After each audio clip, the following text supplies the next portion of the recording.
जय मसीह के प्यारे दोस्तों, खुदावंद आपके साथ हो। खुदावंद आपको बड़ी बरकत दे। खुदावंद हमेशा आपको अपनी पनाह में रखे और आप खुदा के जाहो जलाल में बढ़ते चले जाए।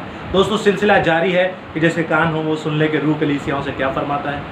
खुदावंद दोस्तों हमें फरमाना चाह रहा है कि जो मैंने नए अहदनामे में कहा हूँ बहू पुराने अहदनामे में भी फरमाता रहा हूँ। इस सिलसिले को बढ़ाते हुए आगे खुदा रूल कुदुस को हम इनवाइट करेंगे ताकि खुदावंद रूल कुदुस हमें समझाए, और जो नहीं समझ सकते खुदावंद उन्हें खुद जाकर और अच्छे तरीके से समझाए ताकि वो कलाम मुक़द्दस को समझकर उसकी तकदीस कर सके और उसको आगे फैला सके।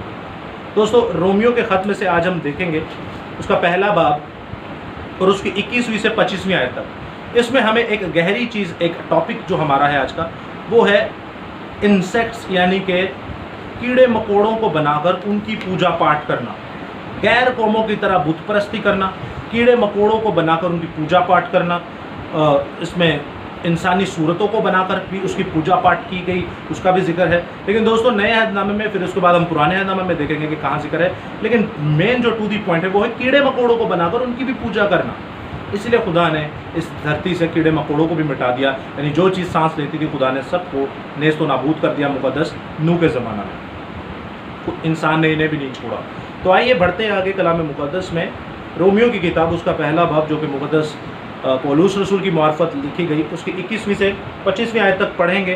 तो यहाँ पर कुछ यूँ मरकूम है, इसलिए कि अगरचा उन्होंने खुदा को जान तो लिया मगर उसकी खुदाई के लायक उसकी तमजीद और शुक्रगुजारी ना की, बल्कि बातिल ख्यालात में पड़ गए और उसके बेसमझ दिलों पर अंधेरा छा गया, और उनके बेसमझ दिलों पर अंधेरा छा गया। वो अपने आप को दाना जताकर बेवकूफ़ बन गए और गैर फ़ानी खुदा के जलाल को फ़ानी इंसान और परिंदों और चौपाहों और कीड़े मकोड़ों की सूरत में बदल डाला।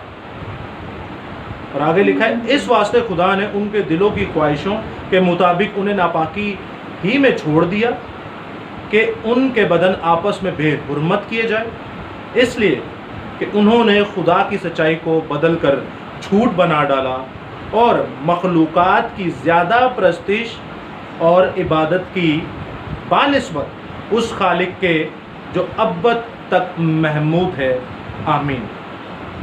दोस्तों, हमें साफ साफ नज़र आता है कि कलाम खुदा में हमारा ज़िंदा खुदा फरमाता है कि मेरे लोग, मेरी कौम ने एक गैर फ़ानी खुदा, एक जलाली खुदा के पिक्चर को बदलकर, जलाली खुदा की तस्वीर को, जलाल को बदलकर इंसानों में, परिंदों में, चौपाहों में, कीड़े मकोड़ों में। आप देखते हैं कि कैसे, आपने एक मूवी देखी स्कॉर्पियन किंग जो काफ़ी साल पहले आई थी, हॉलीवुड की मूवी। उसमें वो बिच्छू की प्रस्तिश किया करते थे,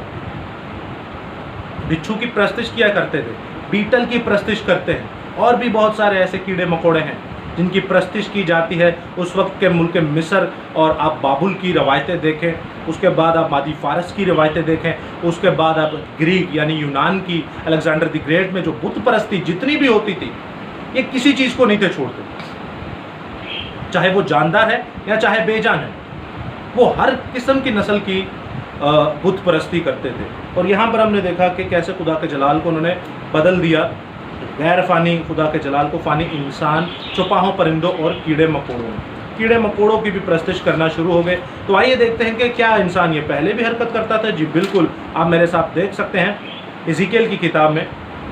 यहाँ पर खुदावंद फरमाता है कि यरूशलेम की जो बुत परस्ती है, 8वां बाब, इज़ीकेल की किताब उसका 8वां बाब, कि यरूशलेम ने ऐसी बुत परस्ती ज़ोरों शोरों से की जो खुदावंद की नज़र में बहुत ज़्यादा बदतरीन थी। खुदावंद ने तो ये भी फरमा दिया यिर्मयाह की किताब में कि बनी यहूदा का एक ऐसा गुनाह है जो लोहे की नोक, हीरे की नोक और लोहे की कलम और हीरे की नोक से लिखा गया है, यानी कि ये कभी मिटाया नहीं जा सकता, इसकी बाज़पुर्स होगी। वो है बुत परस्ती, अजीबो गरीब बुत परस्ती शुरू कर दी। आप पूरा 8वां बाब, इज़ीकेल पूरा 8वां बाब पढ़िएगा, लेकिन मैं आपके सामने पढ़ता हूँ कुछ आयतें। 8वां बाब उसकी 5वीं आयत। तब यहाँ पर खुदावंद यीशु अल मसीह खुदा पाक रूह कुदुस जो हैं वो मुक़द्दस इज़ीकेल को असीरी से उठाकर यरूशलेम की हालत दिखाते हैं, असीरी से उठाकर यरूशलेम की हैकल मुक़द्दसा की हालत दिखाते हैं कि देखो मेरे लोग क्या करते हैं। और ये कहते हैं कि वो शायद हमें नहीं देखता, वो शायद हमें भूल गया। 5वीं आयत पढ़ता हूँ, तब उसने मुझसे फरमाया कि या आदमजाद अपनी आंखें शुमाल की तरफ उठा और मैंने उस तरफ आंखें उठाईं और क्या देखता हूँ कि शुमाल की तरफ मज़बा के दरवाज़ा पर गैरत की हुई मूरत मदखिल में है।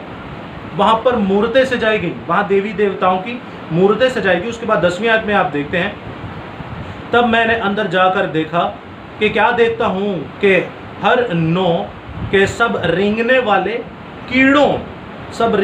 कीड़ों और मकरू जानवरों की सब सूरतें बनी इसराइल के बुत के गिरदा गिर्द दीवार पर मुनकिश हैं, और इसराइल और बनी इसराइल के बुजुर्गों में से 70 शख्स उनके आगे खड़े हैं, और याज निबाह बिन साफिन उनके विस्त में खड़ा है, और हर एक के हाथ में एक बखूरदान है, और खुशबू बखूर का बादल उठा रहा है। दोस्तों याद रखिएगा, यहाँ पर भी खुदावंद फरमा रहा है कि कैसे 10वीं आयत में लिखा है, तब मैंने अंदर जाकर यानी हैकल मुक़द्दसा के अंदर जाकर देखा कि क्या देखता हूँ कि हर नौ के सब रेंगने वाले कीड़ों और मकरू जानवर की सब सूरतें बनी इसराइल के बुत के गिरदा गिर्द दीवार पर मुनकिश की हैं।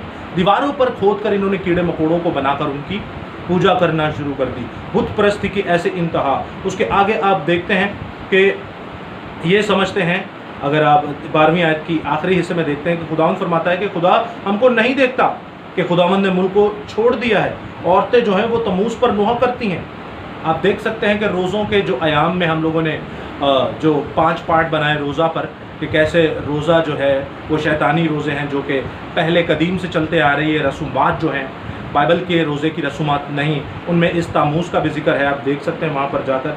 और कुछ लोग तो ऐसे हैं, तकरीबन 25 लोग जो थे वो हैकल मुक़द्दसा की तरफ उन्होंने पीठ किया हुआ था, और शुमाल की तरफ और शुमाल की तरफ वो किसको सिजदा कर रहे थे, मशरक़ की तरफ किसे सिजदा कर रहे थे, आफताब को सिजदा कर रहे थे। खुदा की हैकल की तरफ उन्होंने पीठ की हुई थी और आफताब को क्या कर रहे थे, यानी सूरज देवता की प्रस्तुति की जा रही थी। तो दोस्तों टू दी पॉइंट हम देखें, टू दी पॉइंट रोमियो के ख़त में हमने पढ़ा कि कीड़े मकोड़ों की प्रस्तुति, और यहाँ पर आप देखते हैं एज़ेकियल की किताब उसका 8वां बाब उसकी 10वीं आयत में हमें कीड़े मकोड़ों की भी प्रस्तुति मिलती है। बुत परस्ती के साथ साथ कीड़े मकोड़ों की भी बुत परस्ती की गई। सो दोस्तों ये कलाम खुदाबंदी के गहरे भेदों को आप भी समझें, इसको आगे फैलाएं, और बुत परस्ती चाहे वो इंसानों की हो, चाहे तस्वीर बनाकर उसे खुदा कहा जाए, उसे मुक़द्दसा माँ मरियम कहा जाए, उसे फरिश्ते कहा जाए, बुत परस्ती है जो आज भी हो रही है, आज भी हो रही है। तो समझिए इन बातों को, कलाम खुदा को परखें। ये वो कलीसियाँ हैं जिनकी कुपियों में चिरागों में तेल नहीं। बेवकूफ़ कलीसियाँ ये मरेंगी, आप कहीं ना मर जाइए, क्योंकि खुदावंद फरमाता है क्या मेरी उम्मत के लोगों इनमें से निकल आओ, ये ना हो इस पर आई हुई आफतें तुम पर भी आ जाए। सो खुदावंद आपके साथ हो, खुदावंद आपको बड़ी बरकत दे। आमीन।